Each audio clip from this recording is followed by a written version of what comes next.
الرجیم بسم اللہ الرحمن الرحیم۔ جی میں ہوں آپ کا میزبان عمران اصغر۔ آئیے دیکھتے ہیں پہلے یہ پروگرام، پھر اس پہ بات کرتے ہیں۔ جام ہے توبہ شکن، توبہ میری جام شکن، سامنے ڈھیر ہے ٹوٹے ہوئے پیمانوں کا۔ مسلم لیگ نون اور میاں محمد نواز شریف کی وطن واپسی ہو یا ان کے سیاسی بیانیے، سب اسی شعر کی عکاسی کرتے دکھائی دیتے ہیں۔ گزشتہ ہفتے جہاں میاں محمد نواز شریف کی وطن واپسی کی تیاریاں تیز ہوئیں، وہیں انہوں نے خطاب میں نئے بیانیے کا اظہار بھی کیا۔ کہا گیا کہ میاں صاحب الیکشن اس بیانیے پر لڑنا چاہتے ہیں کہ جنرل باجوہ، جنرل فیض اور 3 ججز کو پاکستان کے موجودہ حالات اور تباہی کا ذمہ دار قرار دے کر ان کا احتساب کیا جائے۔ اب بیانیہ نما اس مطالبے کی دیر تھی کہ اسٹیبلشمنٹ کی آنکھ کے تارے اور نون لیگ مفاہمتی ونگ کے سرخیل شہباز کی ہنگامی پرواز سامنے آئی۔ ایک اور جام ٹوٹا اور ایک اور توبہ کی خبریں آ گئیں۔ یوں میاں نواز شریف کا یہ والا بیانیہ احتساب سے معاشی ترقی میں تبدیل ہو گیا۔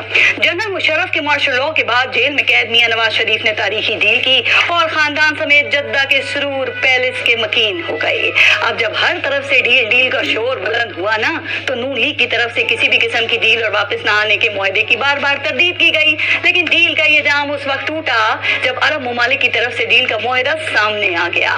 میاں صاحب کو سپریم کورٹ نے پاناما کیس میں نااہل کیا تو میاں محمد نواز شریف نے مجھے کیوں نکالا کا نعرہ لگایا اور خلائی مخلوق کو ذمہ دار ٹھہرایا۔ وہ اسلام آباد سے لاہور تک پورے جی ٹی روڈ پر خود کو نکالنے کا الزام اسی خلائی مخلوق کو دیتے رہے۔ وہ کہتے رہے کہ ان کا مقابلہ کسی کھلاڑی سے نہیں بلکہ خلائی مخلوق سے ہے جو سب کچھ کرتی ہے لیکن دکھائی نہیں دیتی۔ انہوں نے اس خلائی مخلوق سے لڑنے اور اسے ہرانے کا بیانیہ دیا، لیکن جو ہی جی ٹی روڈ سے اترے تو نہ دکھائی دینے والی خلائی مخلوق سے میاں صاحب کی جان پہچان ہو گئی اور انہوں نے نہ دکھائی دینے والی اس مخلوق سے ہاتھ ملا لیا۔ یوں خلائی مخلوق والا جام ٹوٹا اور انہوں نے نئی توبہ کی بنیاد رکھ دی۔ اب 2018 کا الیکشن قریب آیا تو میاں نواز شریف نے ووٹ کو عزت دو کا بیانیہ مارکیٹ میں لانچ کر دیا۔ ہر طرف ووٹ کی پرچی کی عزت کی باتیں ہونے لگیں۔ جب میاں نواز شریف جلسوں میں ووٹ کو عزت کے نغمے گا رہے تھے، اسی وقت ان کے بھائی شہباز شریف رات کے اندھیرے میں ملاقاتیں کر رہے تھے۔ یعنی بڑے بھائی ووٹ کو عزت دے رہے تھے اور چھوٹے بھائی خدمت کا موقع دینے کے راستے بنا رہے تھے۔ یوں ایک بار پھر جام ٹوٹا اور الیکشن میں خدمت کو ووٹ دو کا بیانیہ ووٹ کی عزت پر ایسا غالب آیا کہ شہباز شریف بھائی کی استقبال کے لیے ایئرپورٹ تک نہیں پہنچ سکے۔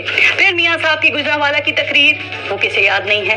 وہ پی ڈی ایم کے جلسوں میں جنرل باجوہ اور جنرل فیض سے حساب مانگ ہی رہے تھے کہ آرمی چیف کی توسیع کا مرحلہ آ گیا۔ میاں نواز شریف کی یہ والی توبہ بھی چند ہی دن چلی اور جام ٹوٹ گیا۔ اس توبہ کے بعد نون لیگ کے بیانیوں کو لمبی خاموشی کی بریک لگ گئی۔ اس توبہ کے ثواب میں جنرل باجوہ نے دوسری مدت ملازمت پوری کی اور نون لیگ کو ملک میں حکومت مل گئی۔ اسی خاموش توبہ کے عوض میاں نواز شریف کی ملک میں واپسی ممکن ہونے لگی تو میاں صاحب نے نیا بیانیہ دینے کی کوشش کی، لیکن یہ جام ٹھیک 2 دن بعد ٹوٹ گیا۔ تو کیا اب نون لیگ احتساب کے بجائے معاشی ترقی کے بیانیے پر ہی الیکشن لڑے گی؟ چونکہ اب تو میاں صاحب کے سب سے قریبی ساتھی اور رشتہ دار اسحاق ڈار نے احتساب کا مطالبہ اللہ کے سپرد کرنے کی بھی تصدیق کر دی ہے۔